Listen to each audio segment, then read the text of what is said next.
भारत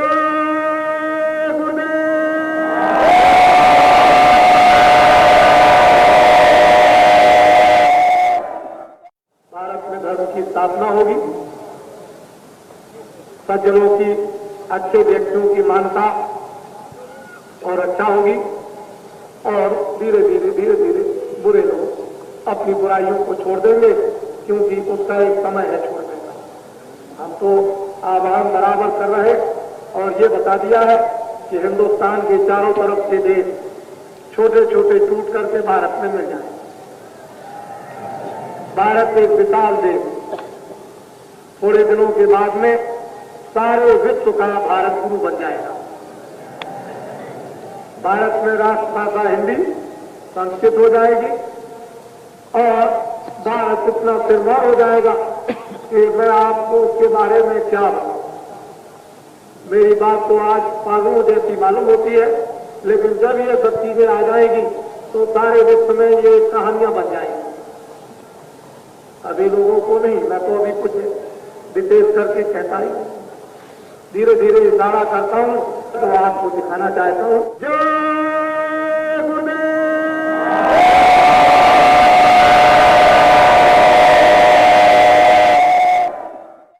इस भारत में जब जब धर्म की स्थापना हुई तो ग्वाल बालों को आगे कृष्ण ने ढकेल दिया, कोल भीलों को इनको ढकेल दिया, मोहम्मद ने जंगल के मुरीदों को ढकेल दिया, बौद्ध ने आगे ढकेला, ईसा मसीह ने आगे कर दिया, और बाबा जी ने तो आपको आगे करके दिखाई दिया। तो आप देख रहे हो, वो सुन रहे हो, वो उस वक्त और जमाने की चीजों को सुन रहे हैं और वर्तमान में आप देख रहे हो। ये दिखाया जा रहा, वो सुनाया जा रहा, और वो अगर सत्य हो सकता है तो ये भी सत्य होगा। जय गुरुदेव।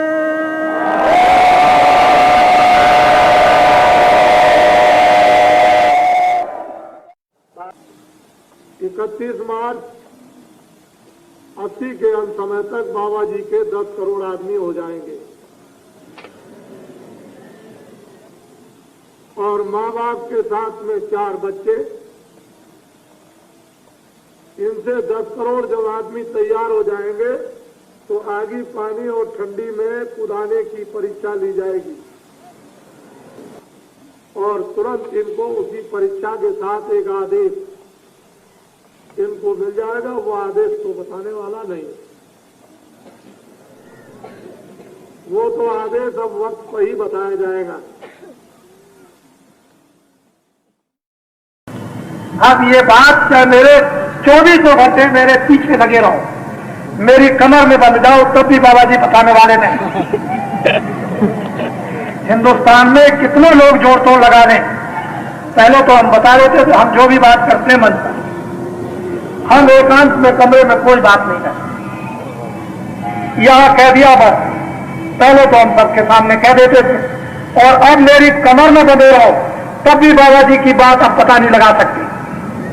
अब बाबा जी को बताएं, अब तो आपको करके दिखाएंगे। हजारों वर्षों के लिए सतयुग आएगा इस कलयुग में, और कलयुग अभी खत्म नहीं होगा, लेकिन कलयुग में सतयुग लग जाएगा। कलयुग जाएगा और सतयुग आएगा। अभी कलयुग नहीं गया, अभी सतयुग नहीं आया। जब कलयुग में कलयुग चला जाएगा और कलयुग में सतयुग आ जाएगा, तो ये देवियां भी नाक में सोना पहनेंगी, ये यहाँ भी सोना पहनेंगी, गले में भी, और हाथ में भी सोना पहनेंगी। ये गांव में रहेंगी तो सोना पहनने को मिलेगा। इसको कहते हैं सतयुग, और सबको भोजन मिलेगा और सबको कपड़े मिलेंगे, और सब लोग धर्म का पालन करोगे, सबके सब धर्म का पालन करोगे, मनुष्य धर्म का, और ईश्वर को सबके सब याद करेंगे, भगवान का भजन करेंगे, तो सतयुग आएगा। लेकिन अभी आया नहीं ना, अभी कलयुग गया। ये सारे देश में उसका बिगुल बज रहा, कि कलयुग जाएगा और सतयुग आएगा, और तुम लोग तैयार हो जाओ, और आगे बड़े कष्ट आने वाले हैं। उस समय पर जब कष्ट आएंगे तो बाबा जी की एक एक बात आपको याद आएगी। तो अभी टैक्स और लगेंगे, अभी टैक्स और लगेंगे और महंगाई और आएगी। तब फिर तुम क्या करोगे? रोगे, चिल्लाओगे, बड़े परेशान होगे। तो इसलिए बाबा जी तुम्हारे कानों में सब बातें डाले देते हैं, और वो जब समय आएगा तो तुमको हमारी सब बातें याद हो जाएंगी और होश हो जाएगा। तब कहोगे बाबा जी को बुलाओ, या ये जो टाट वाले जो घूमेंगे कि अच्छा इनको बुला के ले आओ, बाबा जी की बात बता दो, समझा दो कि हम लोगों को अब क्या करना है। तो ये लोग बताएंगे कि तुमको अब ये करना है, तब तुम्हारा ये दुख जाएगा, ये संकट जाएगा, तब फिर ये सस्ती आएगी और टैक्स नहीं लगेंगे। जब टैक्स नहीं लगेंगे, सस्ती आ जाएगी, तो सब चीजें मिलेंगे, इतना ऊपर तुम्हारे भार नहीं होगा, और किसानों का सब कर्जा माफ कर दिया जाएगा, और एकदम से ऊपर उठाकर और फिर नए सिरे से फिर से निर्माण फिर किया जाएगा, और फिर से तुम खेती करोगे। तो देखो तुम्हारा जीवन कितना अच्छा उठ जाता है। तो बाबा जी के हाथ में मालूम है क्या है? जिसके सिर पर हाथ रख देते हैं, तुमको पता है, इस काफिले को दर्शन दो, इससे तो एक दो तकलीफ तो तुम्हारी चली जाएगी। हम इसलिए खड़े हो गए कि गांव के लोग इसको दर्शन दे दें और दर्शन करने इनका लाभ हो जाए, और हमारे पास आ जाओगे और हाँ मात मार दें, तब तो तुम्हारा बहुत कुछ बन गया, लोग भी बन जाएगा, परलोक भी बन जाएगा। नहीं, सोना चांदी दे करके भगवान नहीं मिलता है, आशीर्वाद ऐसे नहीं मिलता है।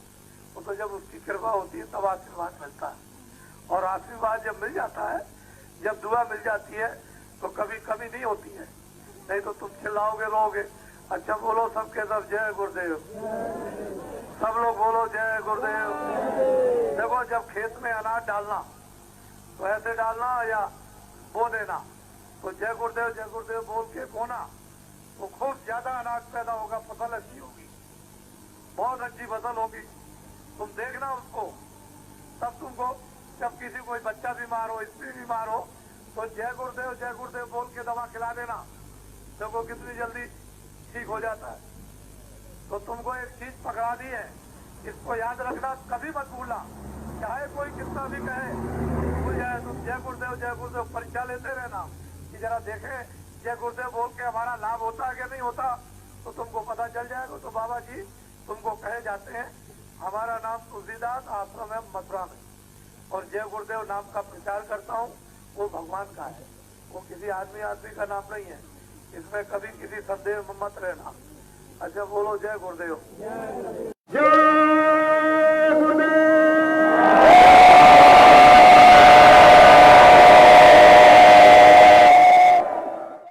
तो कोई आदमी कहे कि कलयुग चला गया, सतयुग आ गया, तो कहना नहीं, अभी कलयुग नहीं गया, अभी सतयुग नहीं आया। बाबा जी घोषणा करेंगे, पहले सबको ये बात सुना दे, हिंदुस्तान में सबके कानों पहुंच जाए, तो घोषणा करेंगे कलयुग कब से जाएगा, सतयुग कब से आएगा। अभी आया नहीं है, मुझे मालूम तो है कि किस तारीख से सतयुग आएगा, किस तारीख से सतयुग आएगा, ये तारीख तो मुझे पता है, लेकिन आपको नहीं बताऊंगा। क्यों नहीं बताऊंगा? कि मेरा समाचार कोई रेडियो अखबार पर नहीं निकलता। मैं अगर आपको बता दूं कि उस तारीख से सतयुग लग जाएगा, तो आप फौरन अपनी तरफ से लेकर के दे दोगे कि मैं जानता हूं कि फलानी तारीख से सतयुग लग जाएगा, तो आपका समाचार रेडियो अखबार पर आ जाएगा और बाबा जी का आने वाला नहीं। तो बाबा जी तो ऐसे ही रह गए, सब आपने बाजी लगा ली, आपको नंबर ले गए, और बाबा जी ऐसे ही रह गए। तो बाबा जी ये बताने वाले नहीं। बाबा जी वही है कि जो एक मंच पर बैठ के बोलेंगे, इनकी बात कोई झूठ होने वाली नहीं। कलयुग में आएगा सतयुग, उसके लिए आप तैयार हो जाए।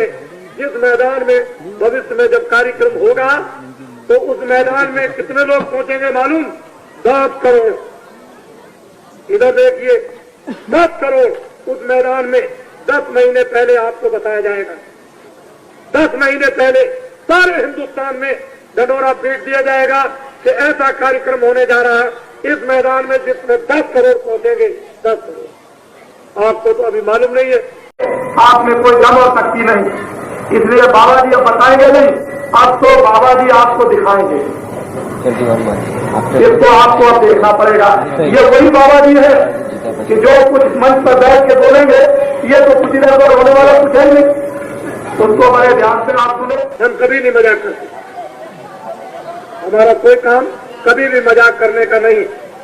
हम जब 75 के पहले बोलते थे तब भी आपके गुजरात में सब जगह लिखा हुआ कि ऐसा समय आएगा, लेकिन गुजरात का एक भी आदमी मानने को तैयार नहीं था कि ऐसा समय नहीं आएगा। बाबा जी झूठ बोलते हैं। ऐसा परिवर्तन होगा बच्चा जो अभी तक तुम्हारे स्वप्न में नहीं आया, वो तो मैं बताना नहीं चाहता हूं, नहीं तुम्हारी दम निकल जाएगी। इतना बड़ा देश के अंदर परिवर्तन होगा जो तुम्हारे मस्तिष्क यानी दिल और दिमाग और तुम्हारे स्वप्न और ख्वाब भी नहीं। आपको तो अभी कुछ पता है, तुम जानते हैं बाबा जी को समझते हो, ये तो पागल हो गए, इनको क्या है। परिवर्तन होगा, निश्चित होगा, इससे कोई रेस नहीं सकता। जमीन से हो या आसमान से हो जाए, किसी तरफ से भी हो, लेकिन परिवर्तन होगा।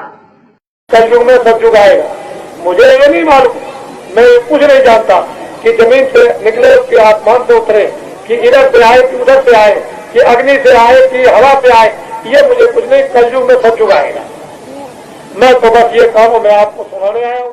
बाबा जी की बात को आपने नहीं माना तो भगवान का डंडा और खुदा का फोटा ऐसा जोर से पड़ेगा। अभी आपको क्या पता, एक ही फोटे में, एक ही डंडे में जोर से कई करोड़ आदमी जमीन पर एकदम लेट जाएंगे। बाबा जी की 1 मिनट में सब बातें याद हो जाएंगी। ये बाबा जी आपके सामने जिस मंच पर बैठकर खड़े होकर बोलेंगे, इनकी कोई बात इधर उधर होने वाली नहीं, इधर उधर होने का कोई नहीं। ये बात अलग हो सकती है कि आप मेरी बात को न समझ, वो बात अलग है। उसके लिए आप कुछ निकट में, कुछ है समीप में, कुछ बात में कुछ आपको आना पड़ेगा तो बातें आपकी समझ में आ जाएंगी। लेकिन आप चाहोगे कि नहीं हम जरा सी 2 मिनट सुने और चले जाएं, तो अधूरी बात आपके सुनने में आएगी और अधूरी का परिणाम क्या होगा तो आपको मालूम होगा। इसलिए मैं और कुछ नहीं बताना चाहता हूँ। जब रावण ले गया सीता को तो कारण बन गया और अब कार्य होगा। उधर राजगद्दी का कारण बना, उधर हो गया वनवास, दोनों बन गए। तो कारण बनता है तो कार्य होता है।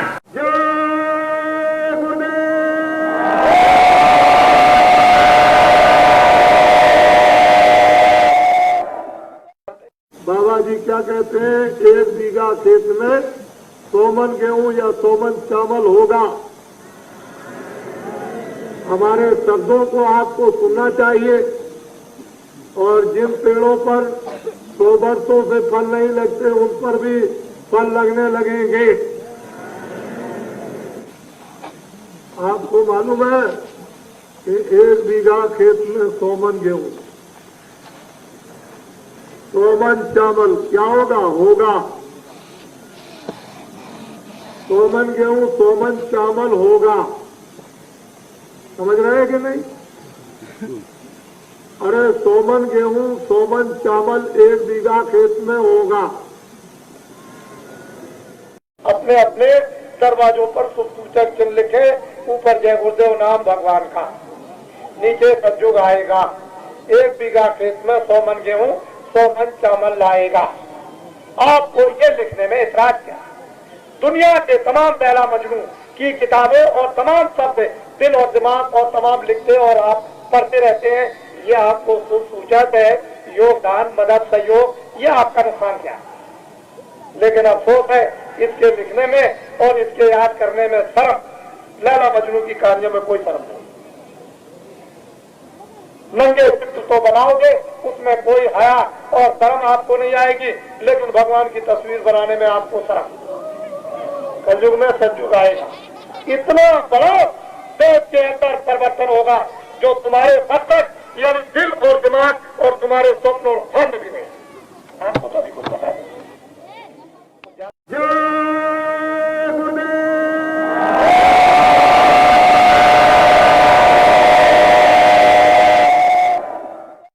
ये बताओ कि आपको कोई 1 लाख रुपए दे तो घर छोड़ोगे? और 1 लाख की पूजा नहीं होगी 1 लाख के त्याग की पूजा होती है, लाख की पूजा नहीं, लाखों करोड़ों तो बहुत लोगों के पास है, उसकी पूजा नहीं, त्याग की पूजा। लोग बहुत आपको प्रलोभन देंगे कि हम तुम्हारा ये काम कर देंगे, हम तुमको लाखों दे देंगे, हम तुमको ये पद दे देंगे, हम तुमको दुकान दे देंगे, हम तुमको खेती दे देंगे। ये सब कुछ देने के बाद आप धर्म छोड़ोगे? थोड़े से सेवक शंकराचार्य की, जिन्होंने 4 पीठ स्थापित कर और नास्तिक बौद्ध मजहब को, जिसमें नाना प्रकार की बुराइयां आ गई थी, मानवता खत्म हो गई थी, उन्होंने थोड़े ही सेवकों ने 4 पीठ बनाकर के हिंदुस्तान से बौद्ध मजहब जड़ से खत्म कर दिया। वो तो थोड़े थे और तुम 1 करोड़, ये तो 1 करोड़ को टांगता है।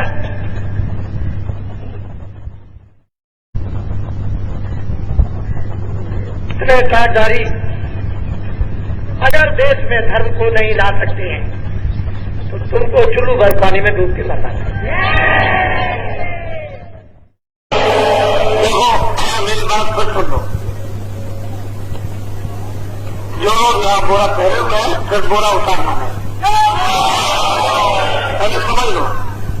हमको आप ये समझते हो कि बाबा जी खुश हो जाएंगे और बाबा जी के आंखों के सामने से हट जाएंगे तो बाबा जी अंधे हो जाएंगे और हम वहां कपड़ा पहन लेंगे, इससे बाबा जी खुश होने वाले हैं। न मालिक खुश होगा न बाबा जी खुश होगा। वो निकाल को समझ लो अच्छी तरह से।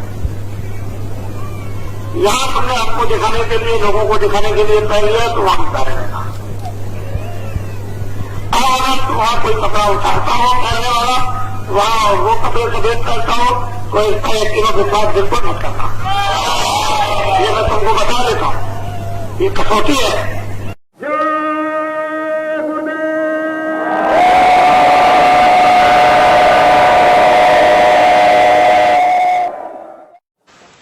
कोई खरीदे, कोई हिंदुस्तान में माई का लाल ये पैदा नहीं हुआ जो अपने धन से बाबा जी को खरीद ले। तुम कभी ये धोखा मत खाना। बाबा जी चाहे तुम्हारे आदेश से आश्रम छोड़ करके चले जाएं, जो दलितों का है, लेकिन हिंदुस्तान में मुझे अपने पैसे से कोई खरीद नहीं सकता। इसको आप हमेशा ध्यान में रखिए।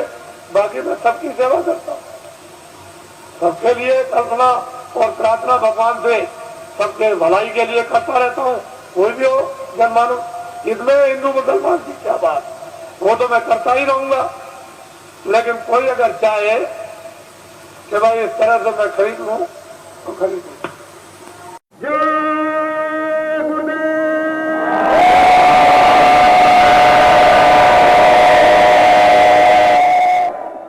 मैं तो कुछ अमूलक चीज देने आया हूं, लेकिन मेरी कुछ जरूरी बातें सुन लो, आगे बड़ी तकलीफ आने वाली। कोई भगवान आपको और महात्मा श्राप नहीं देते, वो कुछ नहीं। महात्मा तो कभी देते ही नहीं, सवाल ही नहीं, भगवान भी नहीं देता। लेकिन जो जो आपने कर्म किए हैं उसका तो आपको दंड मिलेगा। तो बताइए, आपने कुछ बचाव के लिए सोचा है तो आगे बहुत तकलीफ आने वाली है। 47 सालों में इतनी तकलीफ नहीं आई, ऐसी बीमारियां आपने नहीं देखी, ऐसे झगड़े नहीं देखे, समझ गए, ऐसी महंगाई नहीं देखी आपने, अर्थ की ऐसी कमी, रुपए पैसे की कमी नहीं देखी।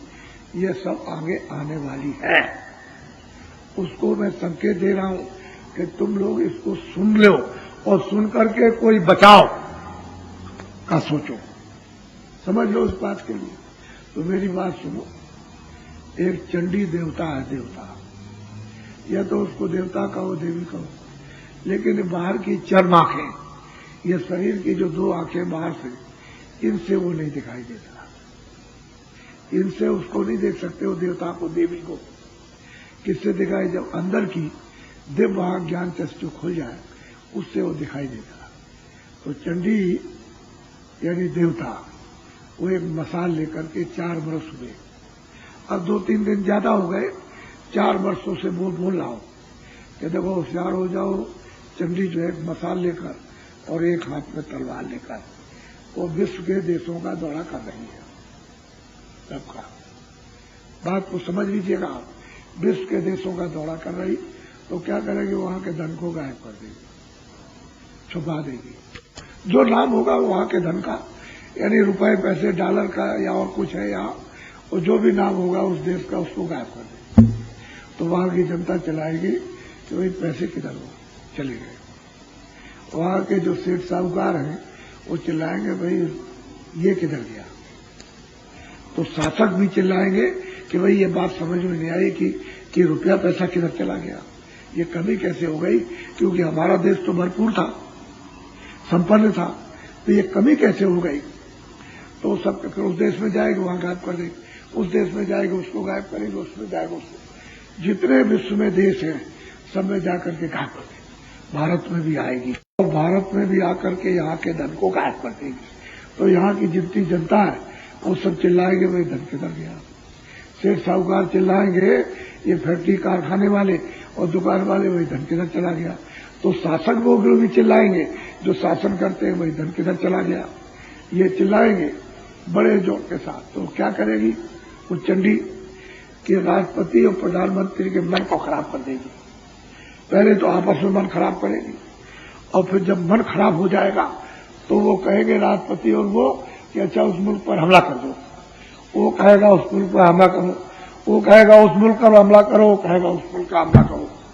तो ये बच्चों जब एक दूसरे मुल्क पर हमला होने लगेगा और उधर वो ये गायब कर देगी तो ये बताओ कि लड़ाई में ये नहीं लगता, ये लगेगा नहीं लगेगा। तो ये किधर से आएगा, ये किधर से आ जाएगा। लड़ाई में तो यानी अकूत धन खर्च होता है, वो फिर किधर से आएगा। फिर वो चिल्लाएंगे वहां के लोग कि हमारे देश में अनाज नहीं रहेगा, जनता यानी भूखों मरने लगी, और ये भूखों तो वो अभी चिल्लाएगा कि मेरे यहां जनता भूखों मरने लगी, तो वो भी चिल्लाएगा मेरे यहां, तो मेरे यहां अगर किसी के पास हो तो मुझे भेज दो अनाज। तो जब अनाज नहीं होगा तब क्या होगा, कोहराम मचेगा, ओला। पहले सोच लो, तुम्हारे हित की बात कर रहा हूं।